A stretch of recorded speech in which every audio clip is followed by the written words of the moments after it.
곧 나의 이야기일 수도 있다. 유다의 배신이 어쩌면 내가 배신하는 그러한 내 모습일 수도 있다 하는 그 생각을 가지고 이 말씀 깊숙이 들어가다 보면 그 말씀 속에서 하나님의 음성을 듣고 나는 유다처럼 되지 말아야지 하는 생각이 우리 마음속에 자리 잡게 될 것입니다. 오늘 이 본문을 대하기 전에 우리 주님은 참으로 위대한 일을 하신 것 같습니다. 이런 분이 세상에 어디에 있겠습니까? 자기 자신의 그 희생을 뻔히 알면서도, 자기를 팔자를 뻔히 알면서도 그저 지켜보기만 하는 이 모습, 그것은 다른 것이 아니라 바로 인류 죄를 위하여, 저와 여러분의 모든 죄를 위하여, 다만 악에서 구하기 위하여 그 길을 자처했다는 것을 알 수 있다는 것입니다. 알고 있으면서도 그 길을 당하지 않습니까? 누가 지금 팔 것을 알고 있으면서도 마치 도살장에 끌려가는 그러한 양처럼, 순한 양처럼 그 모든 일을 응하고 있지 않습니까? 이것은 스스로 이 일을 자처하고 있다는 것입니다. 피라나라는 남미 정글 지방에 열대어가 있습니다. 이 피라나라는 이 열대어는 납작하게 가자미처럼 생긴 그러한 고기인데 이빨이 굉장히 날카롭습니다. 떼를 지어서 몰려다닙니다. 그래서 물속으로 들어오는 물을 건너가는 양떼들이나 소떼들, 그 떼들이 지나갈 때 이 고기들이 때로 습격을 하여서 한 마리를 그저 뼈만 앙상하게 남기고 잡아먹는 그런 무서운 식인 고기입니다. 또 사람도 잡아먹습니다. 그런데 이제 계절이 바뀌어서 강을 꼭 통과해야 될 때가 있거든요. 목동이 그 양떼 소떼를 이끌고 강을 건너야 되는데 그 강에는 피라나 고기들이 떼들이 기다리고 거기에서 잡아먹기를 기다리고 있습니다. 어떡합니까? 강을 건너기는 건너야지. 이 모든 양떼를 살리는데 그럴 때 이 목동이 선택하는 것이 있다고 합니다. 그것은 다른 것이 아니라 한 마리 양을 먼저 물에 던집니다. 그러면은 시선을 그쪽으로 한 마리 양에게 다 쏠려서 많은 떼들이 거기에 달라들어서, 피라나 고기 떼들이 달라들어서 한 마리를 물어뜯어서 정말 뼈만 앙상하게 남기고 잡아먹을 그 순간에 저기 건너편에서 많은 소떼와 양떼들을 이끌고 그 강을 통과한다고 합니다. 한 마리 양이 희생이 되는 거죠. 근데 그게는 의도적으로 목동이 희생을 시켰지만 오늘 주님은 너무나 잘 알고 있지 않습니까? 지금 제자들이 그 가운데 누군가가 한 사람이 배신해서 그 모든 과정들을 너무나 잘 알고 있다는 겁니다. 그럼에도 불구하고 묵묵히 희생양이 되었다. 오늘 이 말씀을 통하여 다윗은 이미 시편에서 시편 41편 9절에서 그 자신의 그 절규했던 그 호소가 바로 이 유다의 배신처럼 의미하는 예언적인 그 말씀을 전하고 있지요. 오늘도 예수님이 그 말씀을 지금 전하고 있습니다. 내 떡을 먹는 자가 내 발꿈치를 들리라. 내 떡을 먹는 자, 가장 가까이에서 주님과 동고동락하는 그 사람 중에서 하나 배신자가 내 발꿈치를 꽉 물어제끼는 그런 자가 나타날 것이라는 것입니다. 자, 그러나 그 가운데에 좀 더 구체적으로 오늘 본문에 말씀을 하고 계시지요. 바로 제자들 가운데에서, 이 가운데에서 배신자가 나타난다고 합니다.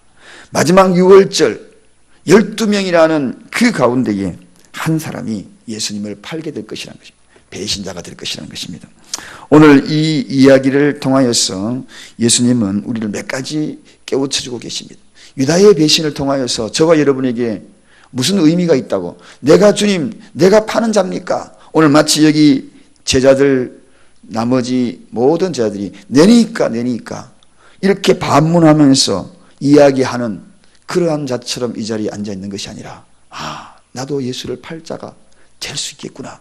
주님은 그 의미를, 그리고 이 속에서 얼마나 사랑이 무엇인가를 재확인시켜주는 그러한 대목이 오늘 본문에도 소개되고 있습니다. 즉 다시 말하면은 오늘 대승물로 예수님은 스스로 피라나에게 잡혀가는 어린 양처럼 그렇게 되고자 하는 말씀을 마지막까지 전하면서 사랑을 전하는 것을 봅니다. 자신이 인류의 마지막에 메시아의 그 소식을 전하면서 다시 깨우쳐주는 장면입니다.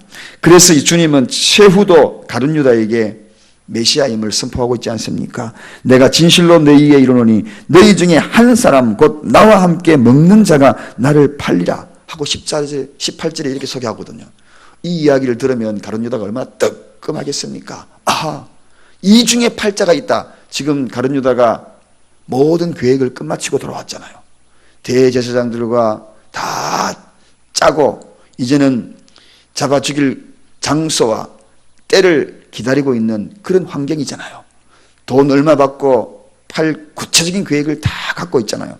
그런데 오늘 예수님이 청천벽력과 같은 소리를 하거든요.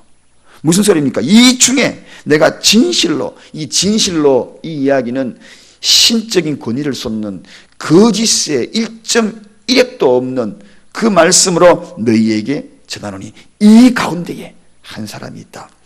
우리 같으면은 아니 또 보통 사람 이 말을 들으면 가슴이 뜨끔해가지고 내 속내를 알고 있네. 아니야, 내가 왜 이래?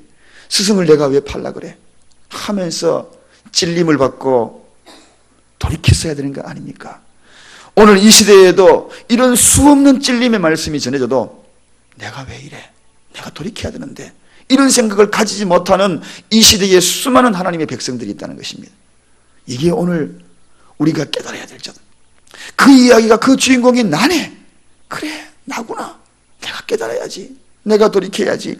이런 생각을 가져야 할 텐데도 불구하고 유다는 이런 생각에 전혀 무관한 누구 이야기, 자꾸 외면하는 하나님의 말씀으로 그렇게 받아들이고 있다는 것입니다. 사랑하는 여러분, 어떻게 주님이 나를 아셨을까? 어떻게 내 중심을 보셨을까? 이런 생각을 좀 깊이라도 할 수 있는 그러한 여건을 마련해 주기 위해서 주님이 오늘 이 말씀을 하신 것입니다. 지금 나와 함께 식사를 나누는 이 가운데에 그 사람이 있다. 이랬을 때에 주님이 어떻게 내 마음을 아셨을까? 정말 하나님의 아들이네. 정말 그러네. 하고 돌이키는 그러한 마음. 최후의 순간까지라도 지금 우리 예수님은 사랑을 베풀고 있는 거예요. 돌이키는 마음을 베풀고 있는 거예요. 여러분, 유다가 돌이키기를 바라는 간절한 이 마음을 유다가 조금 알고 깨달았으면 얼마나 좋겠는가. 사실은 이사야 53장을 거슬러 구약에 가보면 가룟 유다가 없어도 주님은 이 구원의 계획을 다 이루실 분입니다. 가룟 유다 그가 없어도 팔지 않아도 주님은 이 땅에 오신 목적은 인류를 구원하기 위해서 오신 것입니다. 최후의 순간까지라도 가룟 유다가 깨닫기를 원했다는 겁니다. 돌이키기를 원했다는 것입니다. 그럼에도 불구하고 돌이키지 않았다는 것입니다.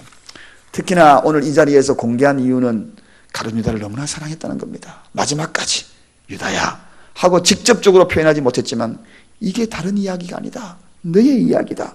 한마디로 사랑의 호소였다는 것입니다. 유다의 관계를 생각해 보면 너무나 가슴 아픈 거죠. 3년 동안에 함께 했지 않습니까? 간절한 사랑의 호소. 이 호소가 지금 우리 밥 먹는 가운데 여기 있다. 현대인에게 오늘도 이게 깃전에 맴돌아야 합니다. 그 음성을 우리가 들어야 합니다. 지금 우리가 말씀 듣는 가운데 내가 그 사람이 되지 않아야 된다는 것입니다. 구원의 음성을 들어야 하는 것입니다. 때가 되어서 들리는 하나님의 그 구원의 음성이 매 시마다 매 때마다 심지어는 우리가 주기도문을 암송할 때마다 그 속에서도 하나님의 음성을 들어야 한다는 것입니다. 자, 그래서 주님은 간절한 사랑의 호소가 오늘 이 비공개처럼 또는 공개처럼 알듯 말듯하게 그들에게 들려지는 이 모습을 빨리 깨달아야 됩니다. 그런데 오늘 배반자, 바로 배신자 가룟 유다는 도대체 돌이키지 않는다는 것이 우리의 마음을 아프게 합니다. 어쩌면은 돌이키지 않는 우리의 모습을 통하여 하나님의 마음을 아프게 한다는 것입니다. 그렇다면 오늘 이 말씀을 통하여서 우리가 깨우쳐야 될 교훈이 뭔가? 유다의 배신을 통하여 저와 여러분이 오늘 이 새벽에 깨우쳐야 될 교훈이 뭔가? 단순한 유다의 이야기로 끝나는 것이 아니라 깨우쳐야 될 이야기가 있다는 것입니다. 첫째는 성도들에게 자기 성찰의 기회를 늘 주님은 부여해 주신다. 늘 돌이킬 수 있는 기회를 계속 우리에게 자꾸 허락하신다는 것입니다. 기회가 있을 때에, 멀지 않은 기회가 있을 때에 빨리 돌이키는 것이 중요하다. 자기 성찰의 기회 부여받았을 때에 우리의 마음이 어떤 반응으로 일으키는가, 그것이 참 중요하다는 것입니다. 여러분, 성도들에게 자기 성찰의 기회를 가지기 위해서 생각해야 될 것이 있습니다. 그것은 언제나 내 믿음을 과시하면 안 된다는 것입니다. 나도 유다처럼 그렇게 될 수 있다. 내 믿음이, 유다가 얼마나 믿음 좋은 사람입니까? 연복계를 담당했던 사람 아닙니까?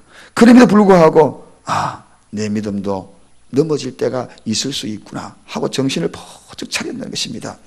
그래서 고린도전서 10장 12절에 이런 말씀이 있지 않습니까? 섰다고 할 때에 넘어질까 조심하라. 그런 말씀. 내가 섰다고 할 때에 넘어질까 조심하라. 이러한 말씀. 또 때때로 내가 주님의 배신의 길을 지금도 걷고 있지 않는가? 사랑하는 여러분, 이 유다는 가장 신임할 수 있는 사람이잖아요. 선배 목사님이 늘 그런 이야기를 했던, 그리고 멘토 목사님이 저에게 했던 이야기가 지금도 생각납니다. 신 목사, 목회할 때에 제일 충성스럽게 생각하는 그 사람을 조심해. 그러니 그 사람을 조심해. 결국은 그 사람으로 인하여서 당신의 목회가 큰 위기를 닥칠 때가 있을 거야. 그 이야기를 저에게 한 이야기가 있습니다. 저는 늘 그 생각을 합니다. 지난 목회지에도 그런 경험을 했습니다.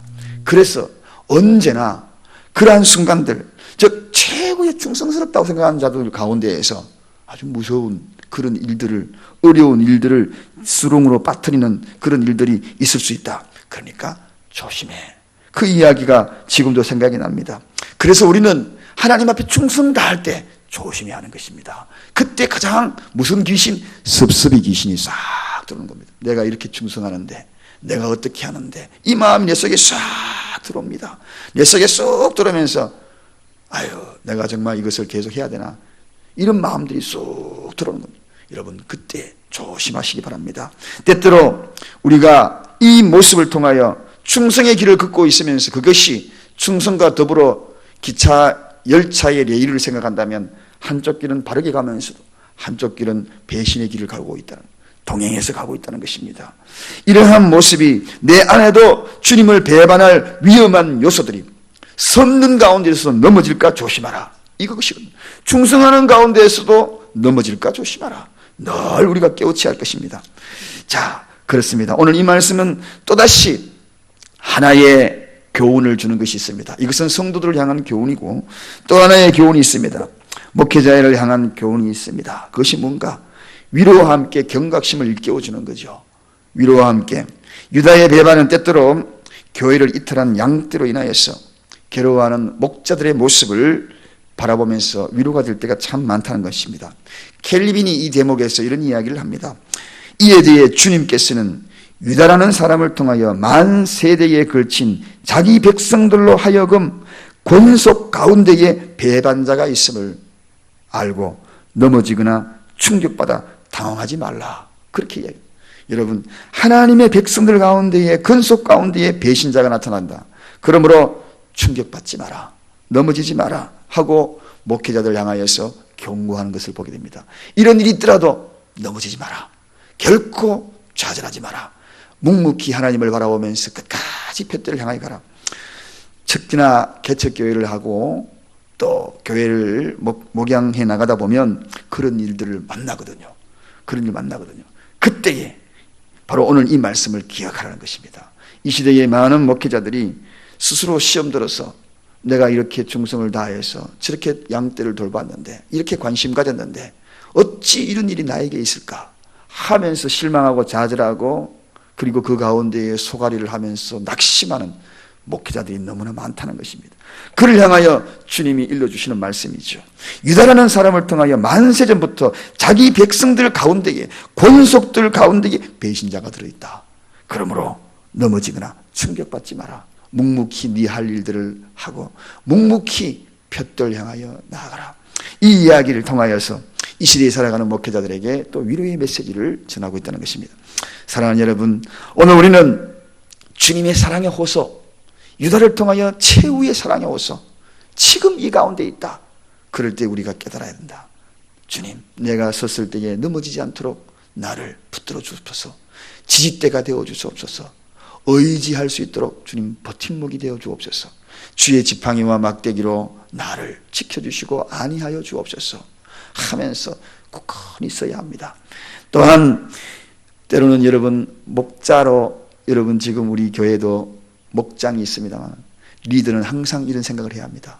여기에서도 또 나를 넘어지게 하는 그런 경우가 있구나. 그렇지만 내가 넘어지지 않아야지, 쓰러지지 않아야지. 나는 하나님이 주신 이 말씀, 오늘 이 말씀은 또 다른 그런 의미를 보유한 거야 하면서 던던히 서서 오직 예수, 오직 예수, 오직 성경, 오직 예수, 오직 믿음, 오직 그리스도, 오직 하나님의 영광을, 켈빈이 그렇게 주장하고 목이 터져라 외쳤던 그 목소리의 5대 강령을 착 생각하면서 걸어나가는 저와 여러분이 되시기를 주님의 이름으로 간절히 축원드립니다.